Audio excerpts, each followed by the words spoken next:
Hola, hablaremos sobre la corteza cerebral y las áreas de Brodmann. Presentamos nuestro contenido y los integrantes del grupo. Bueno, la corteza cerebral es la capa más externa y altamente desarrollada de nuestro cerebro y del sistema nervioso central. Esta región del cerebro está compuesta por una sustancia gris y se divide en dos hemisferios, izquierdo y derecho, y está compuesta por 4 lóbulos: frontal, parietal y occipital. Aquí encontramos lo que son los hemisferios cerebrales. Los hemisferios cerebrales son la región más amplia del encéfalo. Al observarlo se pueden distinguir en dos, lo que es el hemisferio derecho y el hemisferio izquierdo. El hemisferio izquierdo está asociado con las habilidades analíticas y las lógicas como el lenguaje y el habla, lógica y razonamiento y control del lado derecho del cuerpo. El hemisferio derecho está asociado con la creatividad y la intuición. Ahí se encuentra la percepción visual, la intuición y la emoción y control del lado izquierdo del cuerpo.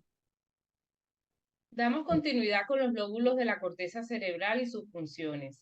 El lóbulo frontal, encontramos también el lóbulo parietal, el lóbulo occipital y el lóbulo temporal.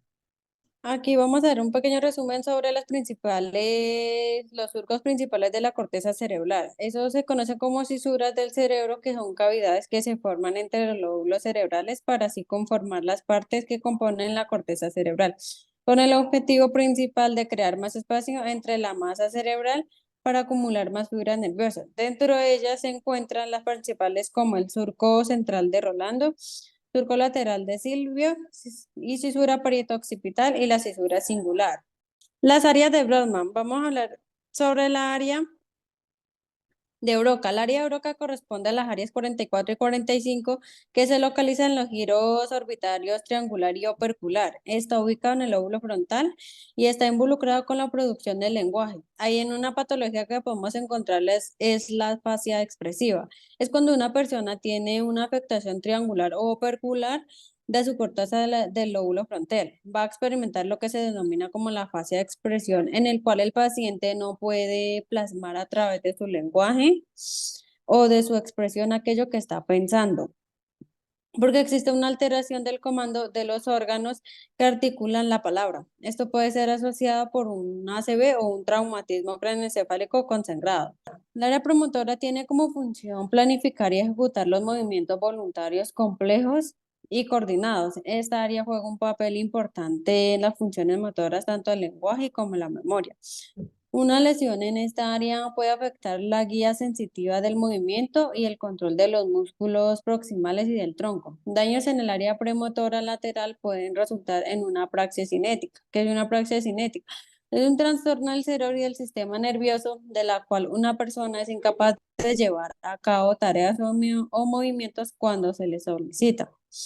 La área prefrontal. En esta área prefrontal es el responsable de la planeación, la organización y la regulación motora, y su función es dar respuestas autonómicas, emocionales y de alerta. Una lesión en la corteza prefrontal dorsolateral ocasionará dificultades en la inhibición de respuestas y resultará en un síndrome disejecutivo, en la cual traerá consigo problemas como el efecto de juicio social, memoria ejecutiva, pensamiento abstracto o intencional. Área de Wernicke. En esta área está asociada principalmente la comprensión del lenguaje y el procesamiento de la selección del léxico. En esto podemos encontrar la patología de que es la afasia de recepción, donde los pacientes no pueden comprender las palabras ni reconocer los símbolos auditivos, visuales ni táctiles. Es causada por un trastorno de giro temporal posterior superior del hemisferio dominante para el lenguaje. Continuamos con la corteza auditiva primaria. Esta es la región del cerebro humano responsable del procesamiento de la información auditiva. Las patologías relacionadas con la corteza auditiva está la pérdida auditiva, esto afecta el oído externo y también el medio. El tinnitus, que es el zumbido, o los piticos que se escuchan en los oídos. Los trastornos del procesamiento auditivo, que eso pues afecta la capacidad de procesar y comprender los sonidos, incluso cuando la audición es normal. Y las lesiones cerebrales, que son los daños en el área de Hedge o en las regiones auditivas, y esto causan alteraciones en la percepción auditiva.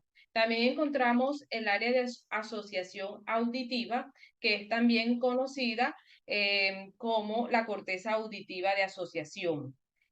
Aquí se presenta la decodificación del lenguaje y las patologías relacionadas con esta área es la hipoacusia, que es la pérdida auditiva, la enfermedad de Meniere, que se caracteriza por vértigos, la timpanoesclerosis, que se refiere al endurecimiento del tejido del tímpano, la perforación timpánica, como su nombre lo dice, hay una perforación del tímpano y también es enfermedades autoinmunes.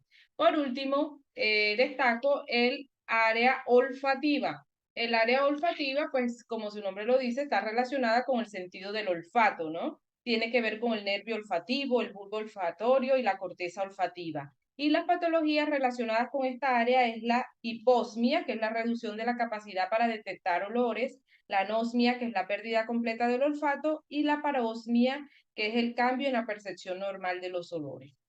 Continuamos con el área somatosensitiva, que están ubicadas en la 1, 2 y 3. Está ubicada por detrás del surco central y el área del lóbulo parietal. Se encarga de recibir los impulsos nerviosos procedentes del sentido del tacto y por ello las áreas son impredecibles para captar el olor y presión de la temperatura y toda la información táctil. Los movimientos orofaciales. Corteza asociación motora somatosensitiva en el área de Brodmann número 5. Está ubicada en la parte de la corteza parietal y es la encargada de recibir la información del sentido de la vista y procesarla y controlar los movimientos corporales. Su patología es la agnosia auditiva, visuales y motoras. También encontramos la corteza gustativa. Está situada en la parte posterior de la ínsula y prácticamente en la cisura de Silvio. Esta es la encargada de que nos permite ser capaces de procesar el sabor y el gusto. El área visual primaria está representada por el área 17 y se encuentra en el lóbulo occipital. Está en el área posterior del cerebro y su función principal es procesar la información visual que se localiza en el lóbulo de la corteza primaria visual, la cual recibe la información por las retinas. Una posible patología es cuando, por ejemplo, se pierde la visión no por un daño del ojo o de la retina, sino porque ha sido lesionada esta área que se llama cuadraptanosia. Que es la pérdida de un cuadro de campo visual, o hemanopsia cuando se pierde la mitad del campo y la otra mitad queda borrosa. El área asociativa de la corteza es la corteza visual que está compuesta por la corteza estriada y está relacionada con la percepción de los objetos. Por lo tanto, las lesiones de esta región alteran la percepción visual de los objetos y la parte de la corteza cerebral es fundamental para nuestro funcionamiento del día a día. Gracias a ella podemos reconocer las diversas formas, procesar sonidos, componer poemas, melodías, vincular olores, recuerdos, degustar sabores, entre otras muchas funciones. Una posible patología es la agnosia, que es un trastorno visual de percepción. El paciente que padece esta enfermedad ve los objetos con claridad, pero es incapaz de identificarlos a menos de que se valga de otro sentido. Y por último, el área premotora visual, que es la corteza que se dedica al proceso de la estimulación visual proveniente de fotorreceptores de la retina, y su procesamiento ocupa la mayor parte del lóbulo occipital y una pequeña parte de los parietales. La información visual pasa desde los ojos hasta el núcleo geniculado lateral del tálamo. Y una vez allí, las diferentes informaciones captadas por los receptores son integrados para darle el sentido y permitir la percepción real de los aspectos como la distancia, el color, la forma, la profundidad y el movimiento.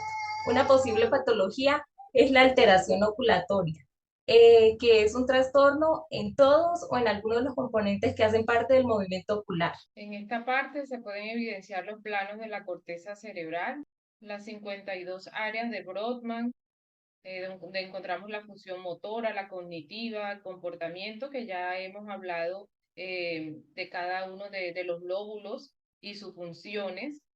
Aquí están todas las áreas de Brodmann, otros planos de la corteza cerebral y las referencias.